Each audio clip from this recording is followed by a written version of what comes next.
It's a Guy Jeans podcast.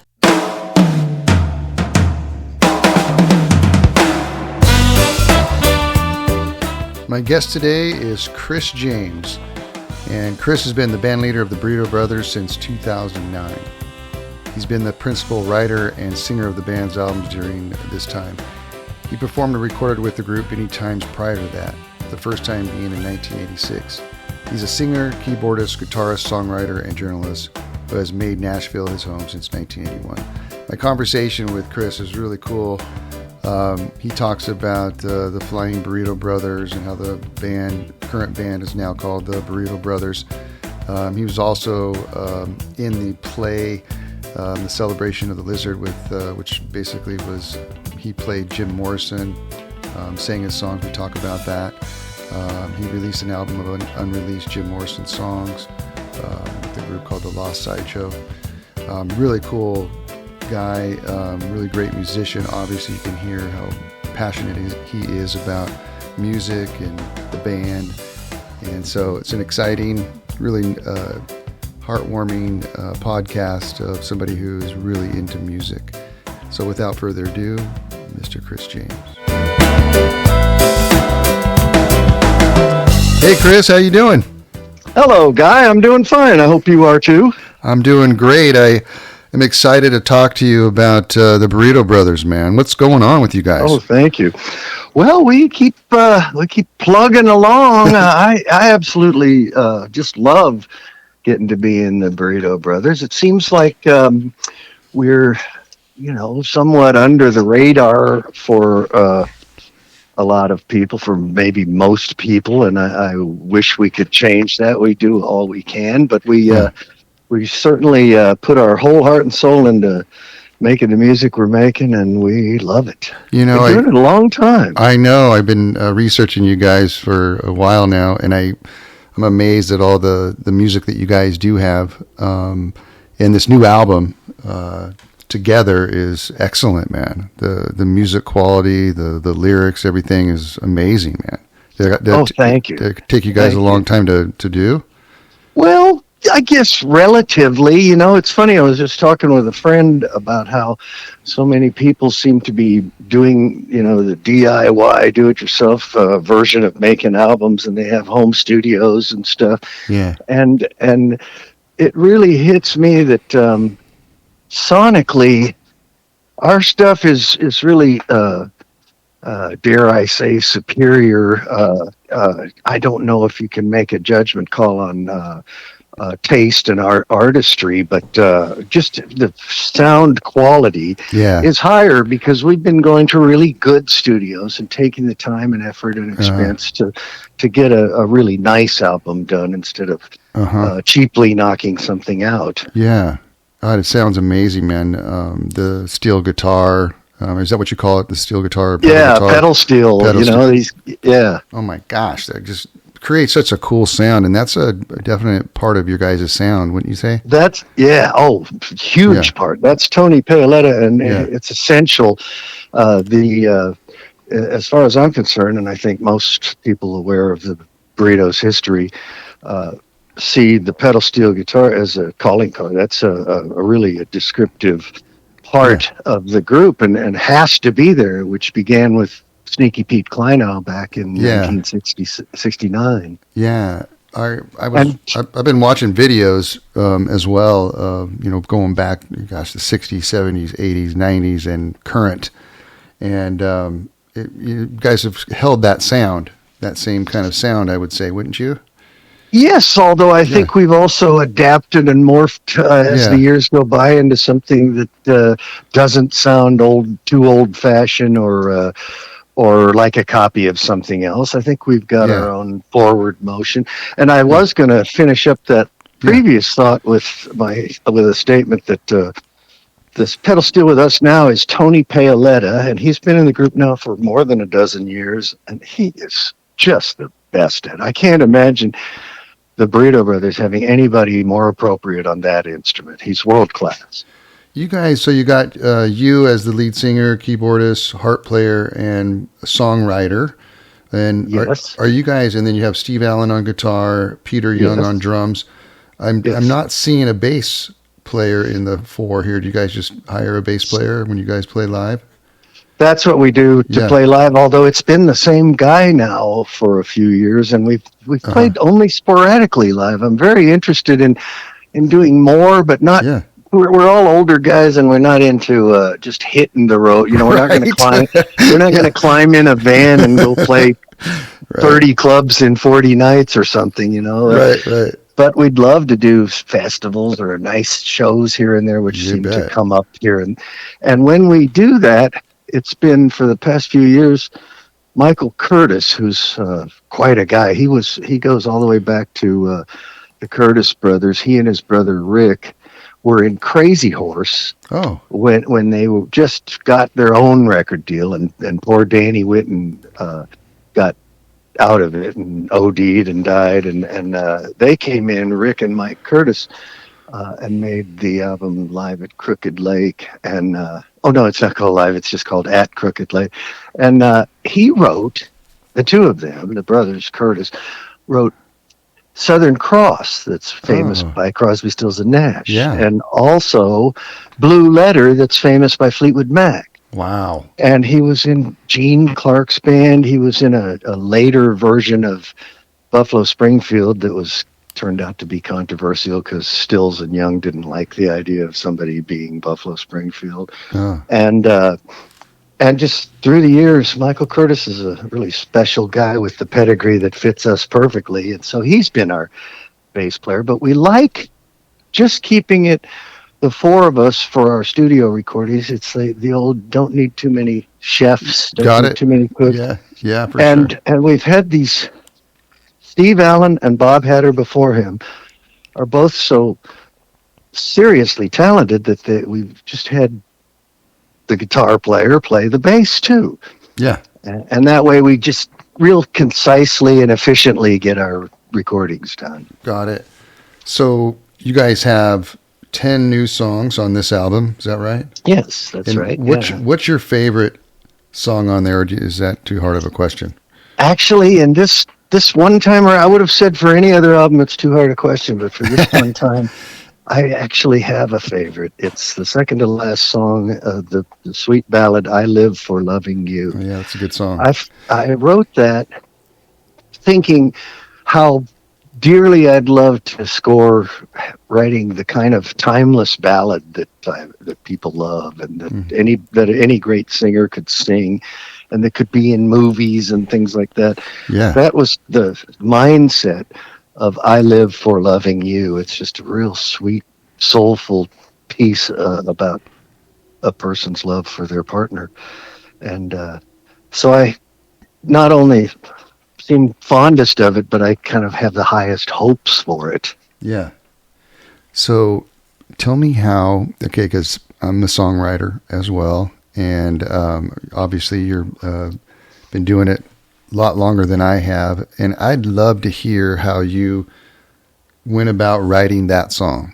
Like, how did you start? How did you come up with the lyrics and the chord progression and all that kind of stuff? It's a long and winding road. I've got we just put together a collectible 2-disc version of Together that's available from our website only. It's a real limited edition. We printed up 100 copies. Who's the guy? I think it was Soup Granda who made the joke on telling an audience, we've got a limited supply of this album. And he said, and after they're gone, we'll have another limited supply. So, if it goes, if people want it, I'm sure we could print up more. But as of now, we just pressed 100 of a 2-disc set called Together Deluxe. Okay. Just to kind of throw in something interesting in our push for this new album Together.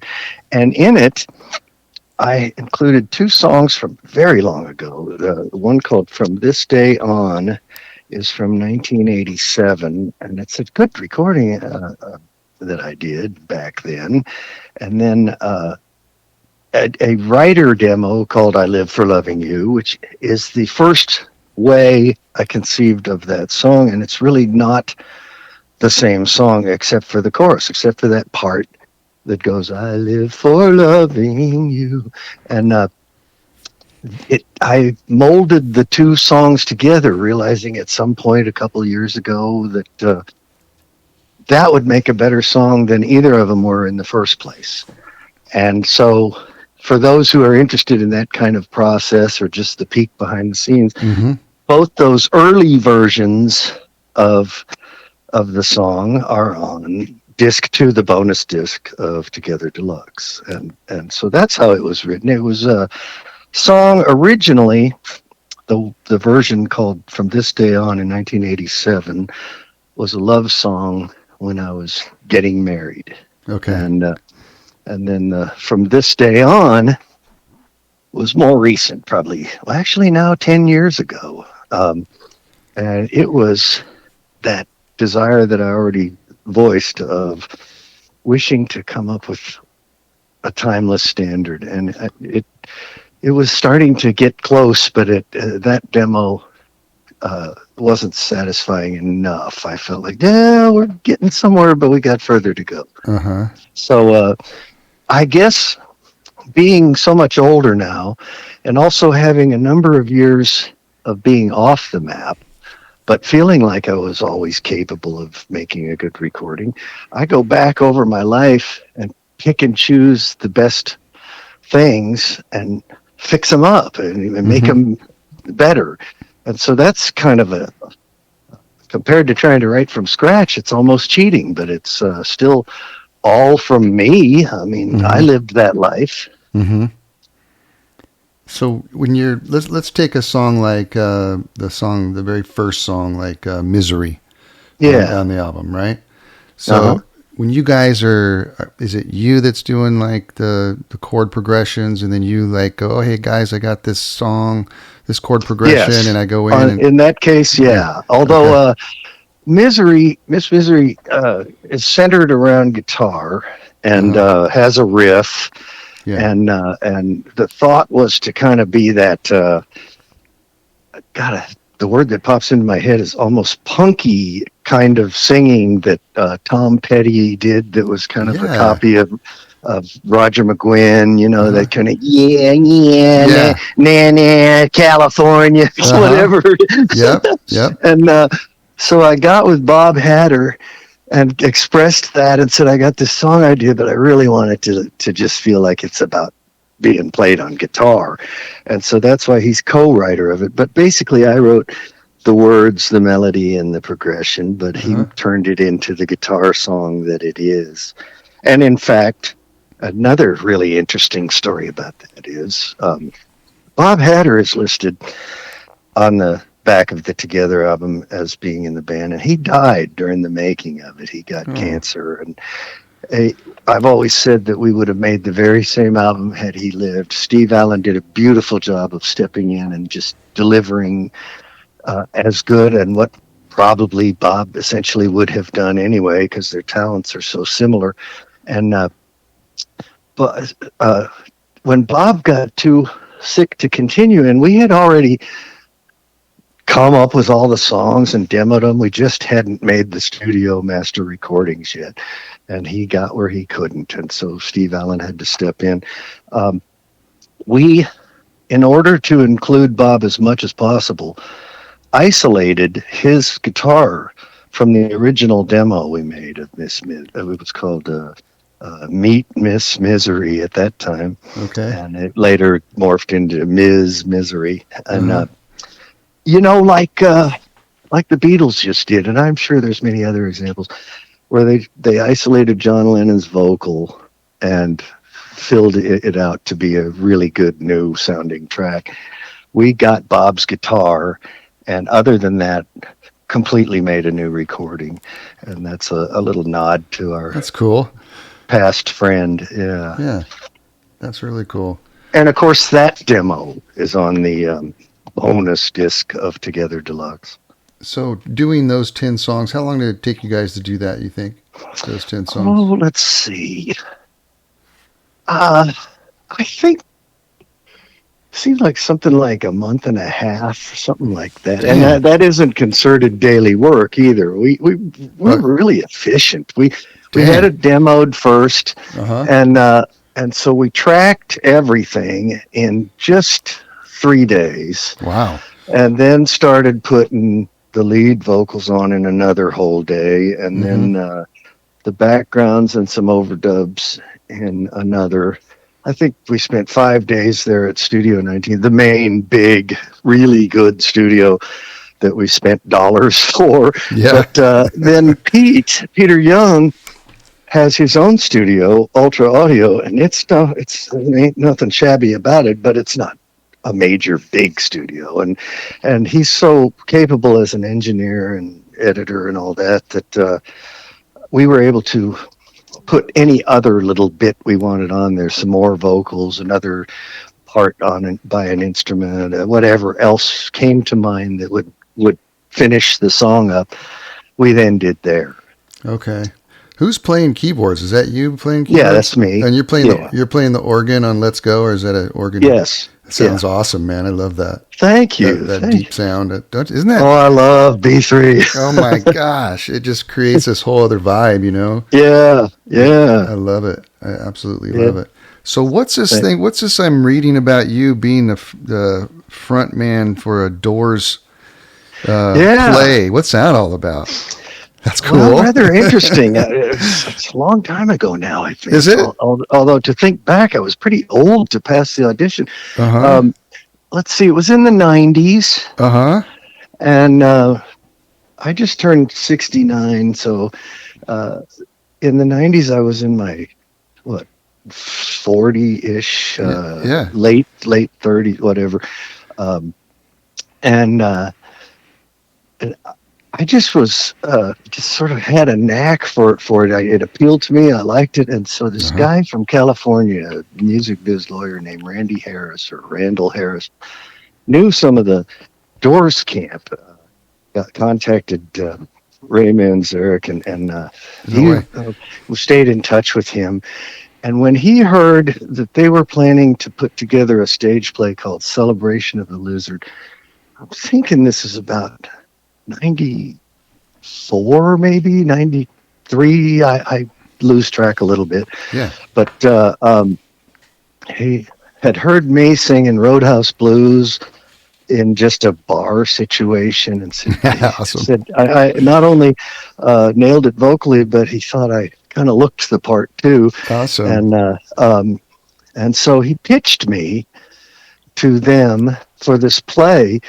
And it was heady stuff. I went out to LA and I passed the audition, and we started the rehearsals, and we did. I met Ray Manzarek and Rodney Krieger doing demos for. We did music. I think that's what made me pass far more than I don't really have any acting credentials, but I know music, and they liked the idea that whoever's playing the Jim character can sing. Yeah. So I passed it, but then it got really strange. I really learned about them that the all rights and ownership had to go through these two elderly sets of parents. Jim's girlfriend, Pam Corzon, was his survivor. He left whatever he owned to her. She's the recipient of his estate, and she died right away. She died within the next 3 years, and so her parents became half owner of the Jim Morrison estate, along with Morrison's parents, because he was dead and gone. Interesting. And the sense was, after doing it for 3 or 4 months, something like that, it was cool. I was going to acting tutoring and things and meeting those people. And then they pulled the plug, and I've always believed, although nobody ever said it exactly this way, that it just didn't generate enough money. They were used to millions. They were used to lots of money coming their way, and this looked too small to them. And they just kind of let it go. And then I know enough people in Nashville, in circles of other musician friends and stuff, where guys were kind of going, especially Michael Webb was saying, let's put a band together that does these Doors things and have a little fun. And it wasn't really anything even remotely resembling a full-time band. It was a lark once in a while, you know. Uh-huh. And it was just a blast. And it was not really a Doors tribute band. It was a whole different animal. We had, I forgot to mention in the first place, part of what really got me in with Ray and the Doors camp in the first place was that this lawyer, Randall Harris, gave me this little briefcase full of his bootleg Doors tapes. No way. And funded making a quasi Doors album out of previously unreleased Doors material. Oh my gosh. And I would intersperse poetry in his dramatic way of saying things. And we had come up with our own angle on Doors music. We even hoped that somebody might be interested in putting that out, but that never happened either due to the objections of the Corzons and Morrison parents. But that's too bad. That's what we did live. We put on this crazy psychedelic show of poetry and obscure Doors bits interspersed with the famous Doors songs. Yeah. And it was a gas. It was really cool. You had to be there. So that was called the Last Side The Show. Lost Side Show. And that's a Jack Howell, who was the engineer, said that'd be a good name for the group because it's a Morrison phrase. He refers to a woman who he had a one-night stand with as the star of a lost sideshow. That's awesome. Yeah. What was it like auditioning in front of the Doors, basically? They're just staring at you, right? Well, sort of. Yeah, I knew he was there, and I could see it. Yeah. But boy, that's strange to hadn't really thought about it because I thought it was ideal. Yeah, it wasn't intimidating. I thought it was absolutely wonderful. I mean, this is more the deal than if we're just doing something. Yeah, I think I really, really don't ever want to be regarded as a conceited person, but I think I was very, very confident. Yeah, I knew what I knew how to do. Yeah. Because Jim was pretty confident on stage, it seemed. Yeah. But all those unreleased Jim Morrison songs, I mean, that's some like serious dough in that briefcase. It's really amazing. But I've come to realize now that just about every bit of it has now been made available. Yeah. And that started happening not long after. I don't know if we had a little to do, probably not. I mean, that would have happened anyway. But things like the Orange County Suite or the Someday Soon song only found on a couple live recordings or just a bunch of things that they did have wound up on their archival releases. The Doors have just really trolled through all their archives and put out on their own Bright Midnight label and as bonus tracks and box set stuff. It's kind of all out now, but when we did it, it was ultra rare. Yeah, absolutely.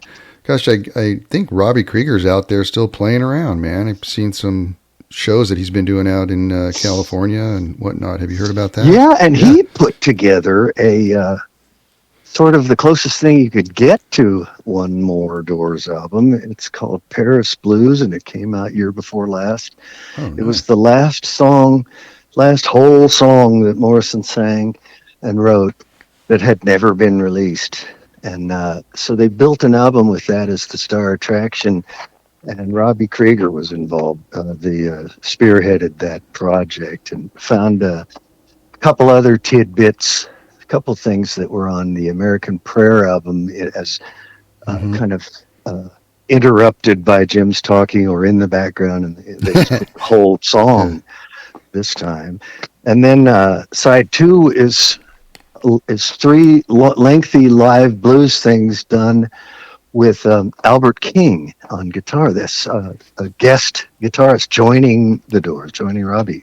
So it's rather interesting. It's a cool album. Yeah. What a great experience to have experienced that that whole thing going. Oh my, yeah. What a I great can't experience. complain. Oh yeah, my I can't. gosh.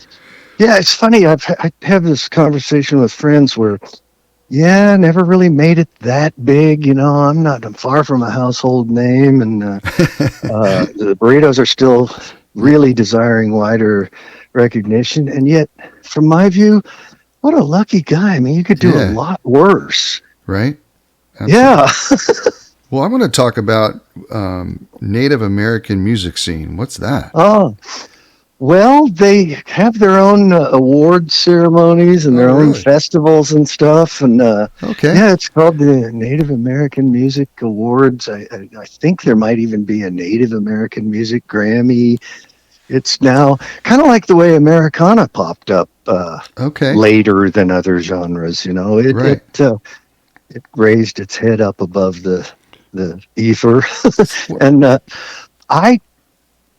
by being in Nashville a long time and kind of playing with a bunch of people, I got asked to play with this guy named Arvel Byrd, who's Native American and leads a band that's pretty in on all that stuff. Mm-hmm. And he really didn't write material, and so it kind of was a great opportunity for me to come up with tunes for him. In fact, that brings me to Together, the title song of our album. It was originally. I've got the instrumental version on our disc 2 bonus disc. It was a powwow Indian sounding instrumental, and I would just come up with those things for Arvel Byrd, and toured and played with him at these Indian music fairs and what do you call where they're selling a lot of wares and stuff, like a bazaar and convention kind of things. He was pretty well placed in that field, and I was with him for I think 2 years. Okay. When you describe Native American music, how would you describe that? Well, it seems to I'm probably not the right person to really get nail that, because I was the white eyes who played with those guys, but they accepted me. And it seems to me like one of the dominant features is that tom-tom, that powwow drum, boom, boom, boom, boom, boom, boom, boom, boom, boom. It's like somehow incorporated. And interestingly, you can put that at whatever tempo or beat the music is asking for. And so it was kind of strange. We had this really, by far of our group, the most Indian, Native American looking guy of all, long black hair and all that clothing and stuff. And he hit that giant drum, and that was his whole role. He didn't really sing or play any other things. It's interesting hit that drum. That's an essential element. Just boom, boom, boom. Yeah, absolutely. Did they have like flutes in there and yes, and they would aim when doing that at those earthy things, the homemade wooden flutes and things. Yeah. And Arvel himself was a virtuoso violin player. He played with a lot of people. I think he played with Glenn Campbell. Oh, wow. And so he gave the group a different flavor, a different texture by having the focused lead instrument violin. In fact, that parallels what we're doing by having the featured instrument be a pedal steel guitar. Most bands don't have that instrument. And it gives us this great opportunity. Yeah. We're long past figuring this out. It gives us this great opportunity to make rock music or creative music, whatever you call it, that our take on it always includes electric pedal steel, where most groups would have it feature electric guitars much more. And Tony is so adaptable that it works like a charm. I mean, we were doing what's a good example? We were doing we're going to do this planning on recording Pride of Man that was made famous by Quicksilver Messenger Service way back in 1968. And it's just a great rock and electric guitar psychedelic song. Well, we make it into a different sort of animal, a different hybrid by doing it with a pedal steel. Mm-hmm. Oh, it sounds great. Tell me about your album cover. Is that is that a spaceship on there? Yeah. Okay. and where did that come from? What's the concept? It looks like it's landing on Planet Burrito. Well, that we have. Okay, got it. Okay, we have. It'd be easy to miss. I don't think I caught that. No, I didn't. Now I see it. Yeah, totally. We have a representative who got us our record deal. This guy who just loved. He was such a fan, named Bob Boiling, and I love that those initials are the same as Burrito Brothers. BB, Bob Boiling, in England.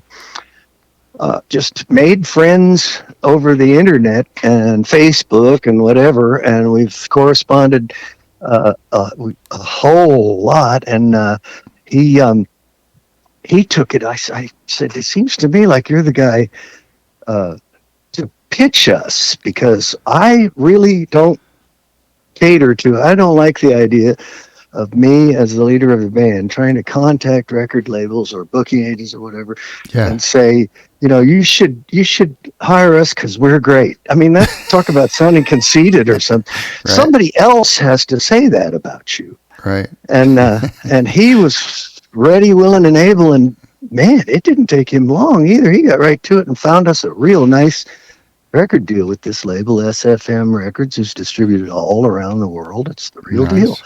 That's so cool. So Bob Boiling, later, as we've gotten to know him, informs us that his wife is a really good artist and that she would like to paint a cover of the Burrito Brothers. And we started talking about where we thought we could go next conceptually. Mm-hmm. I don't exactly remember what triggered the whole space thing, except for when the Byrds, right after Gram Parsons left the Byrds, they made the album called Dr. Byrds and Mr. Hyde, and they had a photo montage on the back that showed these spacemen landing and bouncing around the what is it, Joshua Tree Desert, I believe. It's California desert. And they take their spacesuits off, and lo and behold, they're wearing cowboy outfits, and they get on horses and ride away. And so that almost describes the approach of the hybrid of wanting to not really be a country band, wanting to be a mix of something very progressive that includes country flavors. Mm-hmm. So we were ready to be the spaceman, and she took it from there. But it turns out when our regular art guy, Warren Ells, who's done our previous covers and does our website, got a hold of the concept, he created what you see on the cover, and it was just too undeniable it's just so eye-catching and bright and cool, and I was worried that it would hurt her feelings. I said, can we just put your picture on the back? And so the picture on the back is an actual painting. There is an original easel canvas painting of that baby, and it was very flattering that she wanted to do that for us, and it kind of triggered. I don't believe Warren would have come up with the front if he hadn't seen that. So that's kind of the whole concept behind the cover, which is rather sweet. Well, your guys is go ahead. The other thing, I threw this into the mix. When I saw Warren come up with a giant spacecraft that was going to have the burrito shack leaving as if it's a landing module, I said, how do we incorporate the cover art of Sweetheart of the Rodeo? And he had the great answer. He said, well, you know how those World War II fighter pilots had a woman on the side of their plane, Mm-hmm. And so he took that rodeo cowgirl from Sweetheart of the Rodeo by the Byrds and had that be the woman on the side. And I said, that's got to be called the mothership, because Sweetheart of the Rodeo is the mothership. That's where this thing began. Gram Parsons is only on that one album by the Byrds. He came in after David Crosby was gone. Okay. And then immediately after making just one album with the Byrds, he left with Chris Hillman, and then not much later, Michael Clarke. And all three of those Byrds were in the earliest Flying Burrito Brothers. They went and started the hybrid group called the Flying Burrito Brothers. Mm-hmm. And so clearly, the Sweetheart of the Rodeo album by the Byrds is the starting point, is the trigger. It's the mothership. Love it. Very cool. Your website, theburritobrothers.net, that's where most people can go to get your stuff, your albums and stuff like that. Is there any other areas that they can go to or websites? Yes, the SFM Records is the parent label. That's who puts it out and distributes it around the world, and they do such a good job that it's readily available, just like you'd get any album. I tend to suggest people just go order it on Amazon. Oh, there you go. Okay. And it's on, the download places, Spotify, iTunes, whatever they all are. It's out there like regular albums. It's a beautiful thing. It's so cool. Isn't that amazing how everything's changed? Yeah. It's so great. I mean, I was able to listen to everything and just, check you guys out and do full examination of everything you guys have done. Yeah. It's really cool. I was like, I got a thought to offer when speaking of the history a little bit, the mothership, so to speak. Yeah.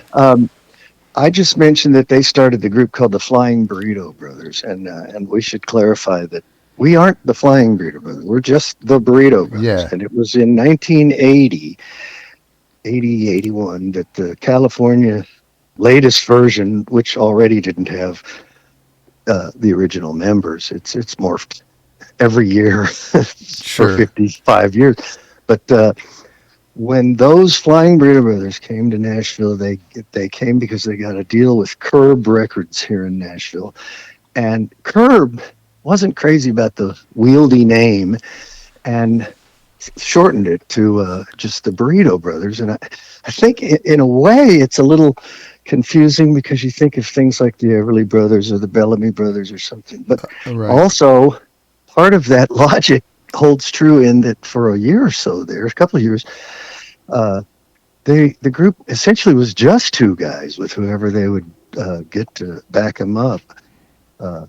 And then in some later years, there have been some of the earlier members put something together and go to Europe or this or that, or even the two guys who were the Burrito Brothers when their record deal wasn't around anymore. They went ahead and called themselves the Flying Burrito Brothers. So it gets real sort of confusing. But 15 years ago when I came in, strangely enough, I was immediately offered the key role because nobody else wanted it. There was a label in, it was in England. It was, what's that label? It's almost like the one we're on now. SH. Probably fine. Anyway, I can't. But the label we got on 15 years ago said, we want whoever you can get to be the Burrito Brothers again, because that is not without precedent. It's every time one version of it folded, it always started back up, and it started back up in the same manner. The agents or record labels would call and say, okay, we don't care that you lost some people, replace them and let's make another album. And so they hit me with sort of a shopping list. They said, since you're willing to take on the job, first off, you must file for trademark ownership of the name. And if you don't get that, the deal is off.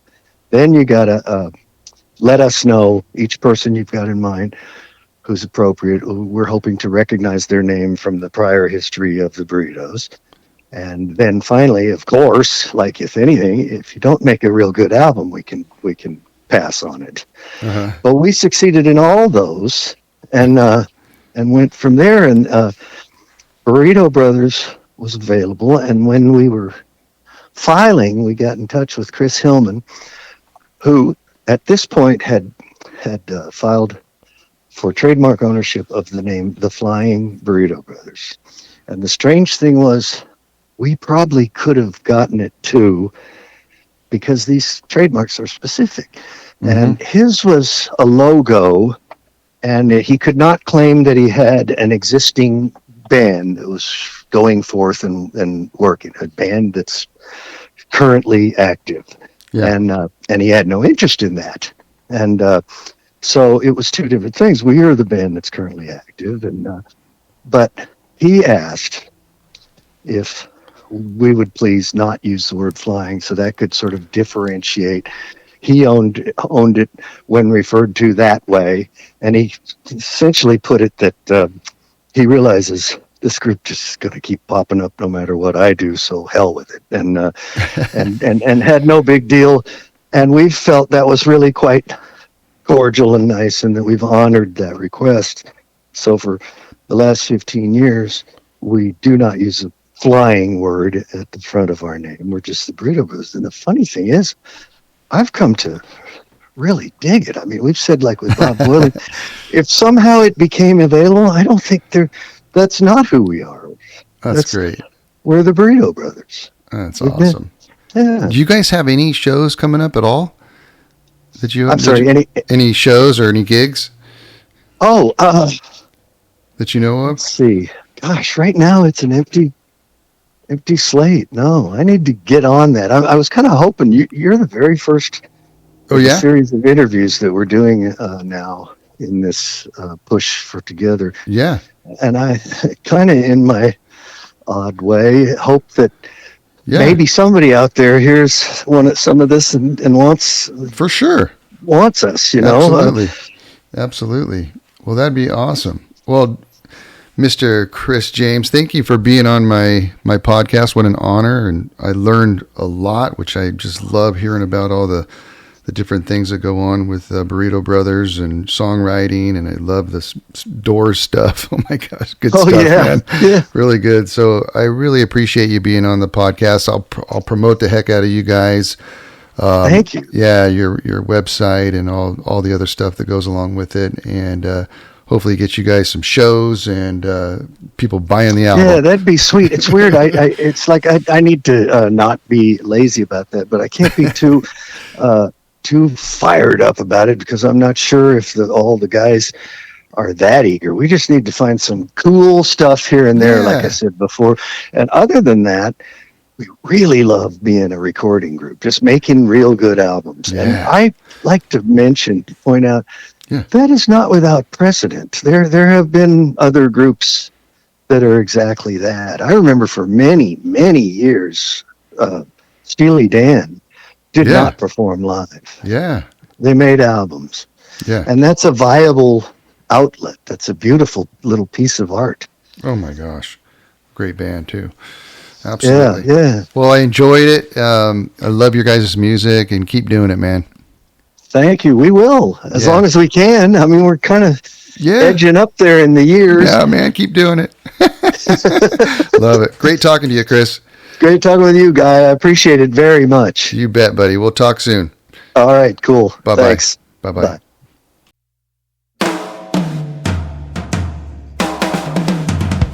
It's a Guy Jeans podcast.